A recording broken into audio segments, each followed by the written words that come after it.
Good morning, student. Today we are going to see the topic of NMR spectroscopy. In NMR spectroscopy, N stands for nuclear, M stands for magnetic, R stands for resonance. So, full form of NMR spectroscopy is nothing but nuclear magnetic resonance spectroscopy.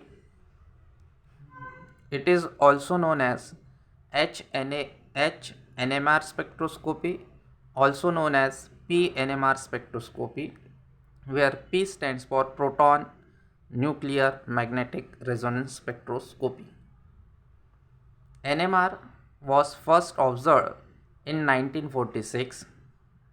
In NMR, basically the study of interaction of magnetic component of electromagnetic wave with the nuclei of certain atoms takes place, and therefore it is called NMR spectroscopy. Radiation used in NMR spectroscopy is radio waves. Lambda is from 1000 centimeter to 10,000 centimeter. NMR provides valuable information about the structure of molecule. Now, what is the principle of NMR spectroscopy? As we know that every electron is spin around its own axis. In same way, every nucleus is also spinning about its own axis. Because of spinning of this nucleus, it generates a quantum number.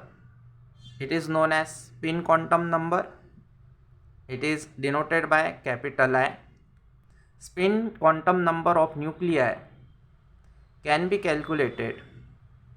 That is, I is equal to spin of all proton plus spin of all neutron. Just see the table. In table, we see that if a nuclei have even atomic mass number and that nuclei have atomic mass number in even fashion, then spin quantum number value is 0. What is the meaning of spin quantum number value is 0? It simply means that nuclei is NMR inactive. In same way, we say that if a nuclei have atomic mass number even and atomic number odd, the spin quantum number value comes as 1, 2, 3, and that nuclei is NMR active. Again, if your nuclei have odd atomic mass number and even atomic number, then spin quantum number value comes as half, 3 by 2, 5 by 2, and that nuclei is also NMR active. If a nuclei have odd atomic mass number and odd atomic number, I value comes as half, 3 by 2, 5 by 2, and that nuclei is also a NMR active nuclei. Just see here. For example, carbon atom have atomic mass number 12 while atomic number is 6. 12 is a even integer, 6 is a also even integer, even number. So spin quantum number value for carbon is atomically 0. So carbon atom is NMR inactive. While in fluorine, atomic mass number is 18 while atomic number is 9. So atomic mass number is even, atomic number is odd. So I cannot be equal to 0. It simply means that fluorine is NMR active nuclei. In short, we want to say that if a nuclei having even atomic mass number and even atomic number, then its I value is 0 and they are NMR inactive, and all the other combination are NMR active.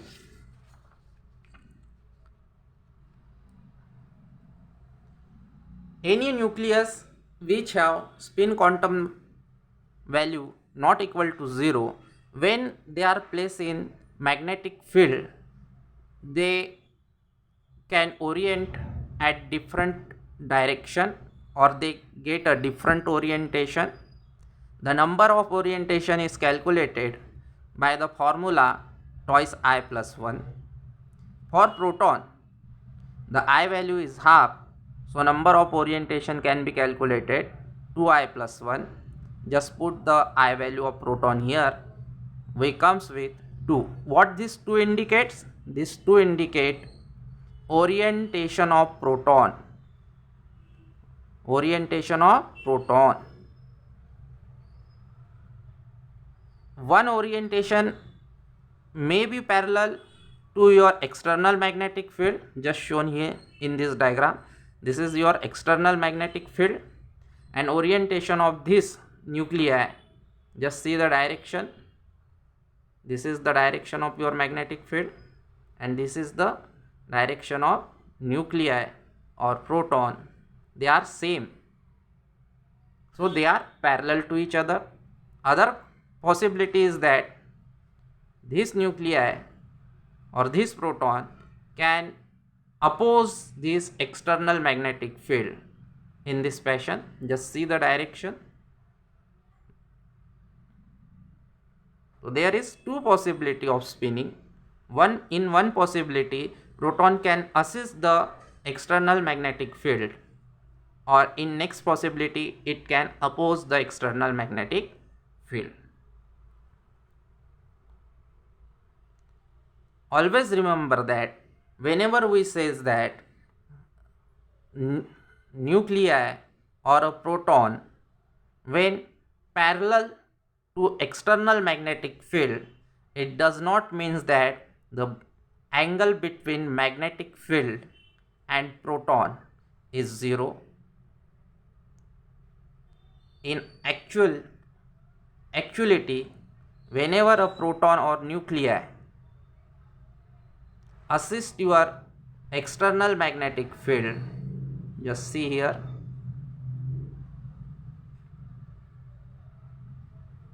and this is what your nuclei and this is your magnetic field. Whenever we says that a proton assist magnetic field or oppose a magnetic field, that proton or that nuclei always makes some angle, always makes a angle with your applied magnetic field. This type of motion is basically known as precisional motion, and frequency of rotation with this precisional motion is known as precisional frequency.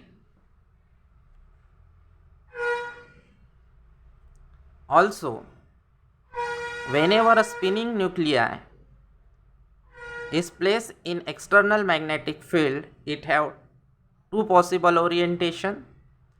One can oppose the external magnetic field, one can assist the external magnetic field.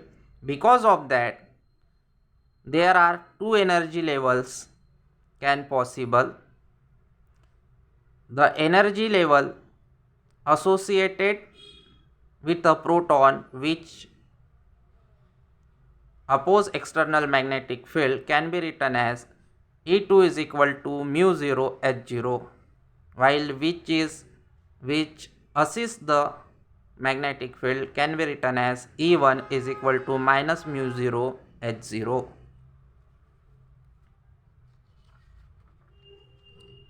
Due to the precisional motion, energy level can be split up into two levels, which we can see earlier. So E2 is equal to mu h0, where H0 is external magnetic field.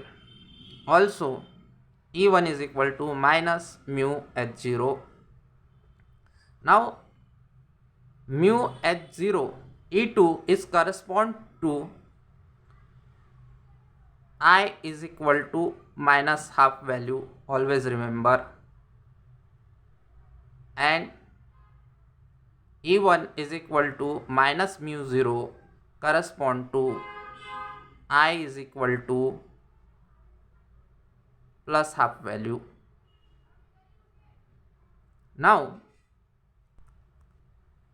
the energy difference between these two energy state, that is, in these two energy state, energy difference between E2 minus E1 can easily calculated, and it comes as delta E is equal to psi h twice pi h0, where psi is gyromagnetic ratio, h0 is strength of applied magnetic field. According to Planck's equation, delta E is equal to h mu. So just see this equation, that is equation number 1 and equation number 2. Left hand sides are equal, so we can write gamma h is equal to twice pi h0 is equal to h mu. So by solving this equation, we comes that mu is equal to gamma twice pi h0. It simply means that frequency is directly proportional to magnetic field. So what is basic principle of NMR? In NMR spectroscopy, from equation 1 we can say that in NMR spectroscopy, magnetic field is applied to split the energy level, and it is irradiated with the radio waves of definite frequency. When frequency matches with the energy gap, that is this frequency, when it is matched with the your delta E value, absorption takes place, and from this absorption signal it is possible to get structural information about the molecule.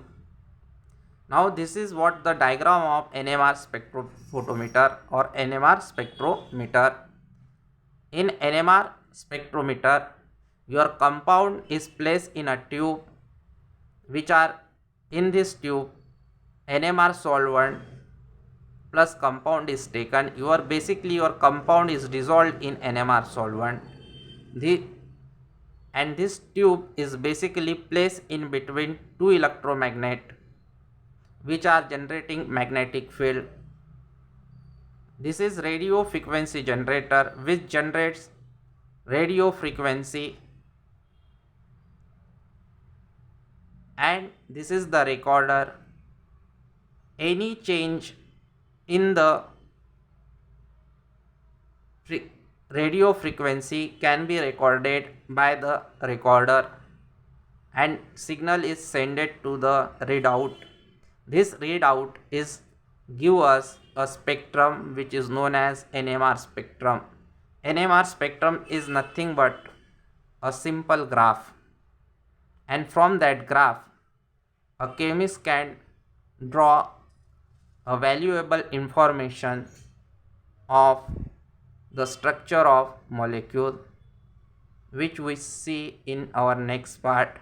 Thank you very much.